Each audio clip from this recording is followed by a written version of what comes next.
Good morning. आज का हमारा टॉपिक 10+1 केमिस्ट्री से है। टॉपिक का नाम है यूनिट कन्वर्शन फैक्टर्स या कन्वर्शन ऑफ यूनिट्स। इस टॉपिक को शुरू करने से पहले हम थोड़ा सा पिछला जो वीडियो हमने डाला था सिग्निफिकेंट फिगर्स और साइंटिफिक नोटेशंस, उनके कुछ एक क्वेश्चंस हम सॉल्व कर लेते हैं। जैसे फर्स्ट यहाँ पे मैं क्वेश्चन ले रहा हूँ 1.00 इंटू 10⁻⁶। इस वाले क्वेश्चन में कितने सिग्निफिकेंट फिगर्स होंगे? तो आंसर होगा हमारा 3। ये तीनों होंगे क्योंकि जीरो जो राइट साइड में होती है सारी की सारी काउंट की जाती है नॉन जीरो डिजिट की। ये वाला चीज काउंट नहीं करते हैं 10⁻⁶। दूसरा क्वेश्चन, अगर आपको इस तरह का कोई मेजरमेंट दिया जाए तो कहा जाए कि कितने सिग्निफिकेंट फिगर्स होंगे इसमें, तो आंसर होगा 2। ये वाले 2, इस तरफ वाली जीरोस काउंट नहीं होती नॉन जीरो के। ये देखिए ये नॉन जीरो है 6, इसके इधर वाली लेफ्ट साइड वाली जीरो काउंट नहीं होती। इसी तरह से नेक्स्ट हम लेते हैं, इसमें जैसे 6.023 इंटू 10⁻23। इसमें अगर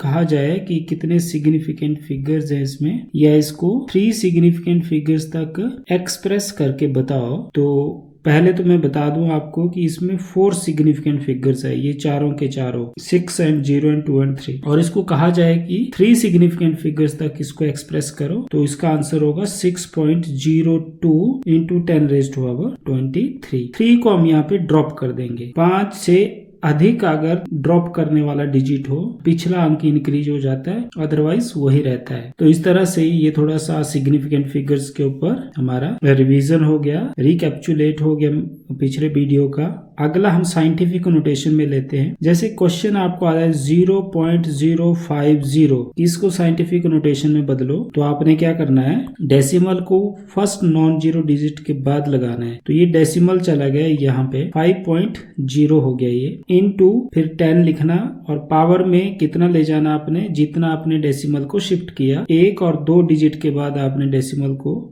शिफ्ट किया, तो इसलिए 10⁻² होगा। जब इस तरफ को शिफ्ट करते हैं राइट साइड को डेसिमल को, तो माइनस में पावर आ जाएगी। तो ये होगी साइंटिफिक नोटेशन। अगर आपके पास इस तरह का नंबर है और इसको कहा जाता है कि साइंटिफिक नोटेशन में लिखो, तो फिर ऐसे नंबर में मैंने क्या आपको वीडियो में सिखाया था पिछले, पॉइंट को आपने लास्ट में लेना है। अगर आपको पॉइंट कहीं नहीं दिखता तो अब ये पॉइंट आपने फर्स्ट नॉन जीरो डिजिट के बाद लगाना है, और फिर वैसे लिख देना है बाकी चीज।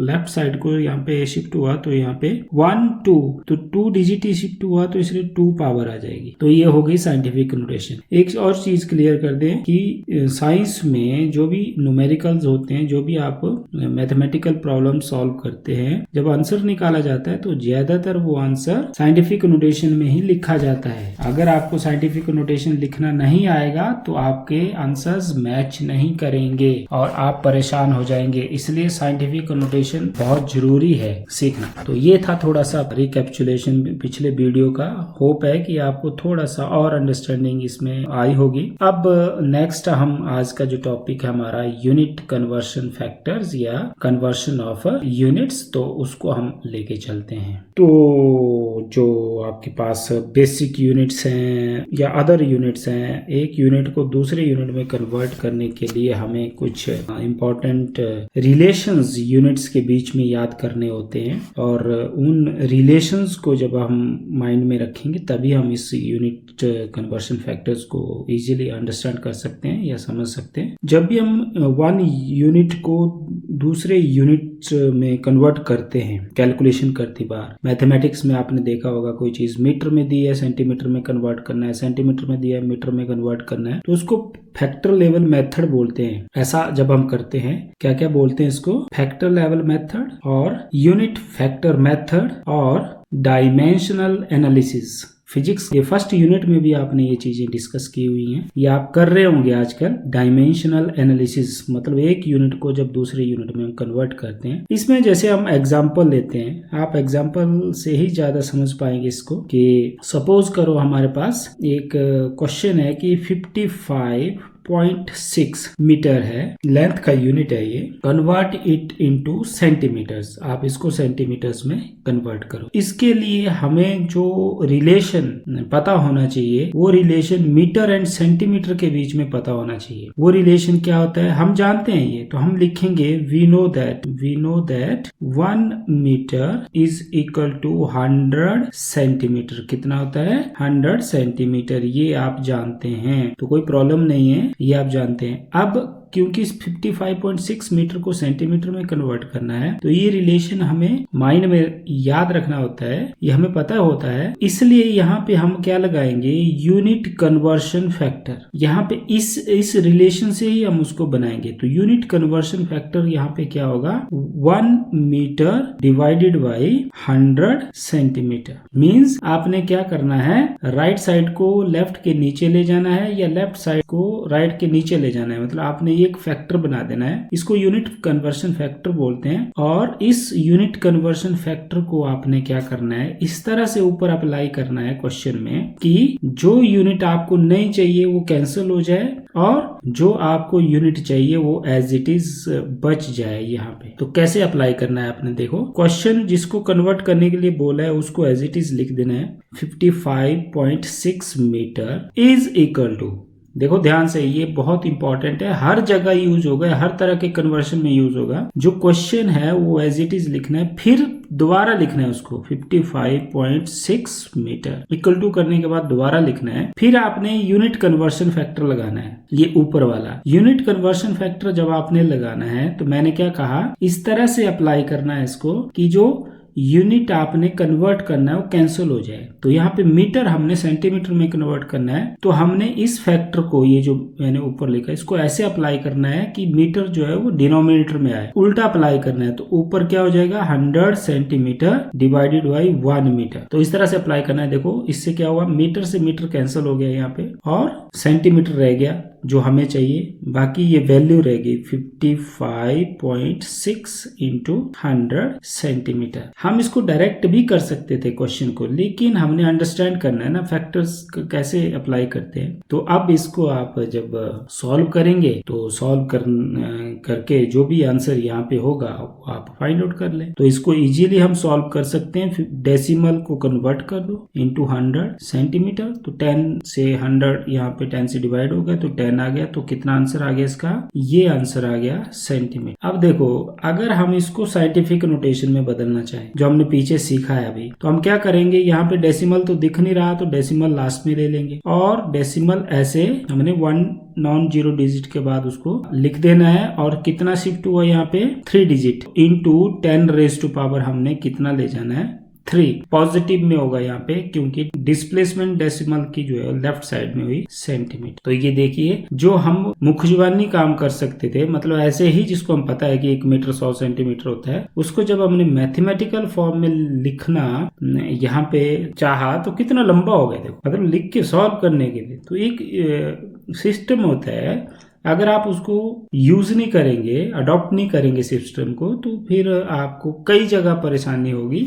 इजी चीज तो आप डायरेक्ट कर सकते हैं, लेकिन टफ सी चीज में आपको दिक्कत हो जाएगी। अब जैसे एक एग्जाम्पल और लेते हैं, वो एग्जाम्पल मैंने आपको क्वेश्चन भी दिया था। एग्जाम्पल है कि एक जग है, जग में 2 लीटर दूध है, उसको आपने कन्वर्ट करना है मीटर क्यूब में। मैंने आपको वो क्वेश्चन लिख के दिया था, उसी को मैं यहाँ पे मैथमेटिकल फॉर्म में लिख रहा हूँ। ये jug contains 2 litre of milk, calculate the volume of milk in metre cube. अब यहाँ पे क्या करना है, हमने लीटर को कन्वर्ट करना है मीटर में, मतलब वॉल्यूम के यूनिट यहाँ पे मीटर क्यूब है तो लीटर भी वॉल्यूम के यूनिट होता है, तो हमने लीटर को मीटर क्यूब में कन्वर्ट करना है। तो इसके लिए हमें क्या करना होता है, रिलेशन दोनों के बीच में क्या होता है। वी नो दैट, मैंने आपको एक टेबल दिया था, उस टेबल में कुछ एक रिलेशंस उसमें थे, वो आप ध्यान दें कि हमें इन दोनों के बीच में रिलेशन क्या पता होगा कि 1 लीटर कितना होता है 1000 सेंटीमीटर क्यूब के बराबर हो। ये ध्यान रखें आप, 1 लीटर 1000 सेंटीमीटर क्यूब के बराबर हो। इसका मतलब आप समझते हैं क्या होता है, इसका मतलब ये होता है कि एक डब्बा हमारे पास है, जैसे वो डब्बा जाए,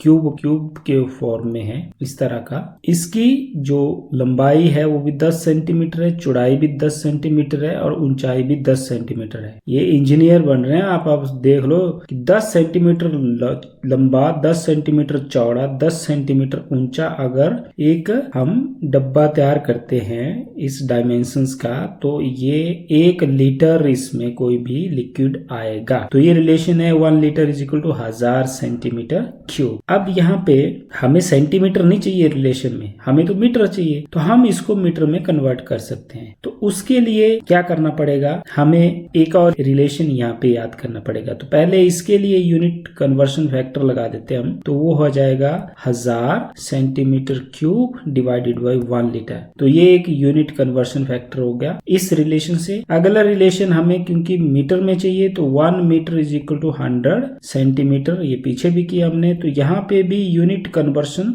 फैक्टर क्या होगा, 100 सेंटीमीटर बटे 1 मीटर। मतलब इस तरफ की चीज हमने दूसरे के डिनोमिनेटर में लेके जानी है। अब दोनों चीजें हमें पता लग गई। अब हम क्वेश्चन पे आ जाएंगे। वॉल्यूम ऑफ मिल्क जो लीटर में दिया है वो है 2 लीटर। तो फिर इक्वल टू करके फिर से हम इसको लिखेंगे 2 लीटर मल्टीप्लाई बाई, अब देखो ये सारे फैक्टर्स मल्टीप्लाई करने, एक फैक्टर ये है, एक ये फैक्टर है। मल्टीप्लाई कैसे करने हैं कि जो चाहिए वो बच जाए, जो नहीं चाहिए यूनिट वो कैंसिल हो जाए। तो इसमें देखो फर्स्ट वाला फैक्टर, देखो फर्स्ट वाले फैक्टर को हमने कैसे अप्लाई करना है। फर्स्ट वाले फैक्टर को हमने अप्लाई करना है जैसे ये है, क्योंकि लीटर नहीं चाहिए हमें, लीटर डिनोमिनेटर में है, तो हमने एज इट इज इसको लिख देना है centimetre cube divided by 1 litre. अब लीटर से लीटर यहाँ कट रहा है तो बहुत बढ़िया बात है। अब इनटू ये दूसरा फैक्टर भी लगाना है, क्योंकि दूसरे फैक्टर में 1 मीटर 100 सेंटीमीटर है। लेकिन दूसरे फैक्टर में एक चीज आप देखिए कि हमें मीटर चाहिए, क्वेश्चन में मीटर चाहिए हमें, तो मीटर हमें न्यूमरेटर में ले जाना है, और सेंटीमीटर नहीं चाहिए हमें, तो सेंटीमीटर हमें डिनोमिनेटर में ले जाना है। तो उल्टा लगाना है इसको, 1 मीटर डिवाइडेड बाई 100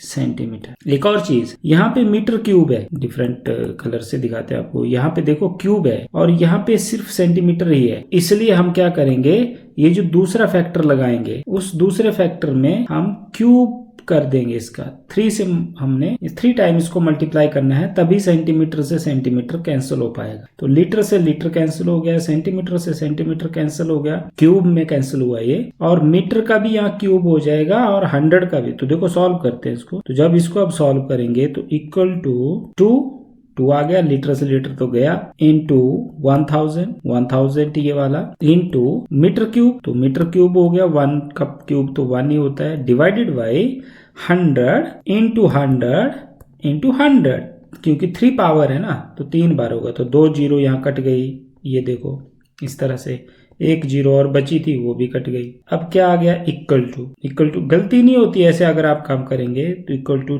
2 एंड यहाँ पे आ गया इंटू 1 अपॉन नीचे कितना बचता है, 3 जीरो, तो 3 जीरो बच गया नीचे, और मीटर क्यूब देखो ऑटोमेटिकली अपने आप आ जाता है, इक्वल टू, अब इसको हमने डेसिमल में प्लेस करना है, तो डेसिमल में क्या हो जाएगा, 3 जीरो है ना नीचे, तो डेसिमल में अगर इसको लिखेंगे तो ऐसे लिखना पड़ेगा, 1 जीरो के लिए, दूसरी के लिए, तीसरी के लिए, और एक 1 के लिए पॉइंट लगता है मीटर क्यूब। तो ये आ गया। अब इसको साइंटिफिक नोटेशन में लिखना है, तो साइंटिफिक नोटेशन में लिखती बार ये ऐसे आ जाएगा 10⁻²⁴ पॉइंट को आप 1 2 3 ऐसे, तो मीटर क्यूब। ये देखिए 2 लीटर कितना आ गया, is equal to 2.0 into 10⁻³ metre cube. तो ये देखो प्रोसीजर, जब प्रोसीजर अडॉप्ट करेंगे गलती कोई नहीं होगी, गड़बड़ कोई नहीं होगी, और आंसर आपके सामने होगा, पर शर्त है आपको रिलेशंस पता होने चाहिए। रिलेशन मतलब 1 मीटर इतना होता है, ये इतना होता है, तो इस तरह की चीजें आपको पता होनी चाहिए।